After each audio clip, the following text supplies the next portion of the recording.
एक तरफ जहां झारखंड में आईटी, ईडी और सीबीआई लगातार छापेमारी कर रही है, रेड कर रही है और कई करोड़ रुपया कैश बरामद हो रहा है, करोड़ों अरबों रुपए के जमीन के दस्तावेज, प्रॉपर्टी के दस्तावेज बरामद हो रहे हैं, वहीं बिहार में भी राष्ट्रीय सुरक्षा एजेंसी यानी कि एनआईए ने बिहार में 9 ठिकानों पर छापेमारी की है और कहा जाता है कि मुसलमान जो होता है वो ईमान के पक्के होते हैं। लेकिन आपको बताते चले कि बिहार के सिवान समेत 9 ठिकानों पर 9 शहरों में एनआईए की छापेमारी के दौरान जो मुस्लिम युवक पकड़े गए हैं और कई सारे उपकरण, दस्तावेज बरामद हुए हैं, उससे साफ तौर पर इस बात का पता चला है कि इन मुसलमान युवकों का अल-कायदा जैसे आतंकी संगठनों से साठगांठ है और अल-कायदा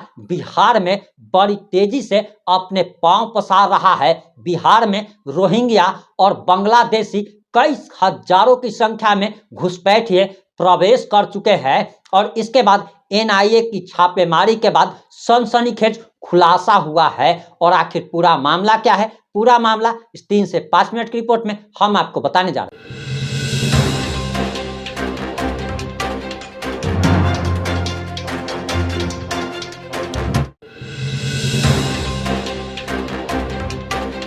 नमस्कार, मैं प्रिंस कुमार सिंह और आप देख रहे हैं पॉजिटिव इंडिया। इस वक्त की सबसे बड़ी खबर बिहार के सिवान से आ रही है और मीडिया रिपोर्ट्स के अनुसार जो जानकारी आ रही है, जो सनसनीखेज खुलासा हुआ है, उसे सुनकर आप हैरान रह जाएंगे और आप तो मुस्लिमों को शक भरी निगाहों से देखने लगेंगे। लेकिन आपको बताते चले कि जिस तरीके से हर व्यक्ति गलत नहीं होता, उसी तरीके से किसी भी जाति, किसी भी धर्म को पूरी तरीके से गलत कहना कहीं ना कहीं नाजायज होगा। वहीं आपको बताते चले कि बताया जा रहा कि बांग्लादेशी आतंकी समूह अल-कायदा से जुड़े देश विरोधी मामले में राष्ट्रीय सुरक्षा एजेंसी यानी कि एनआईए ने बिहार के सिवान समेत 9 ठिकानों पर छापेमारी की। बिहार के अलावा जम्मू कश्मीर, कर्नाटक, पश्चिम बंगाल, त्रिपुरा और असम में एनआईए की टीमों ने तलाशी ली। इसमें विस्तृत बैंकिंग लेन देन,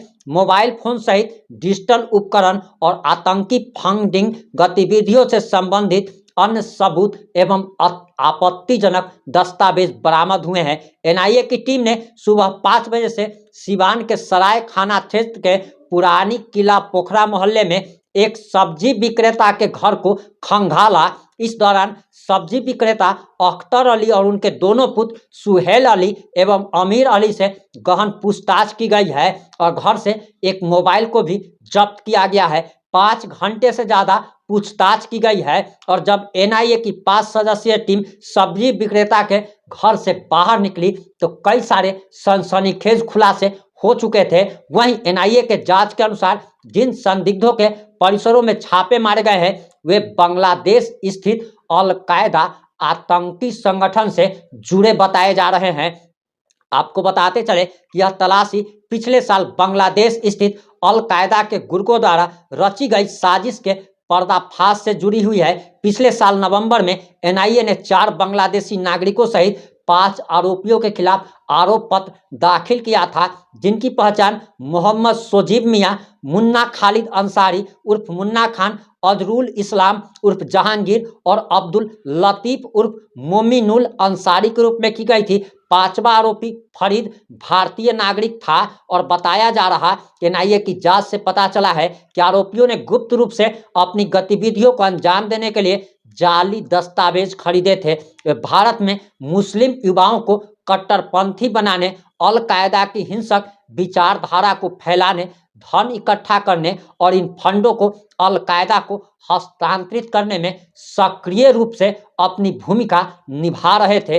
वहीं पुलिस सूत्रों के अनुसार पिता के साथ शहर के सब्जी मंडी में कारोबार करने वाले सुहेल अली का बैंक खाता 6 महीना पहले ही फ्रीज किया जा चुका है और खाते में हिमाचल प्रदेश, जम्मू कश्मीर और बांग्लादेश से लेन देन के कई सारे सबूत भी मिले हैं। और आपको अगर संक्षिप्त में बताते चले, देसी भाषा में बताते चले तो आप ऐसा समझ लीजिए कि अल-कायदा जैसा आतंकी संगठन बिहार समेत कई राज्यों में अपने पांव पसार रहा है और ये टारगेट करता है गरीब मुसलमानों को, कट्टरपंथी मुसलमानों को। ये कट्टरपंथी मुसलमानों को यानी कि जैसे आप हिंदू धर्म में कट्टर हिंदू कहा जाता है, यानी कि कट्टर जो अपने धर्म के प्रति कट्टर हो उसे कट्टरपंथी कहा जाता है।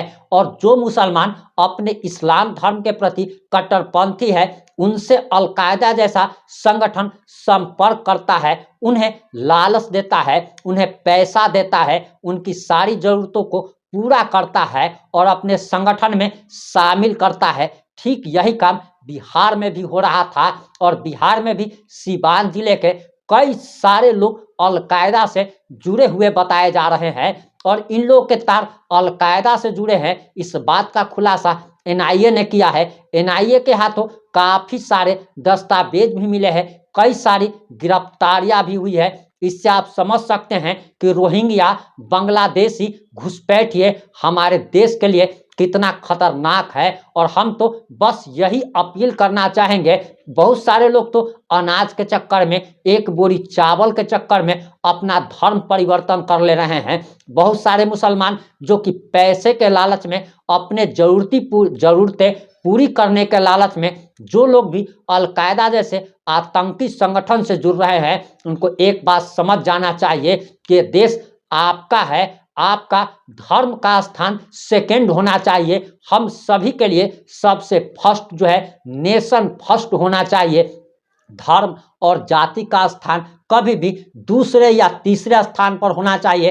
प्रायोरिटी हमेशा देश को दीजिए, क्योंकि अगर देश नहीं रहेगा तो फिर आप भी नहीं रह पाएंगे। और इस मुद्दे पर आपकी क्या प्रतिक्रिया है, अपनी प्रतिक्रिया जरूर दीजिएगा। जुड़े रहें हमारे साथ। जय हिंद।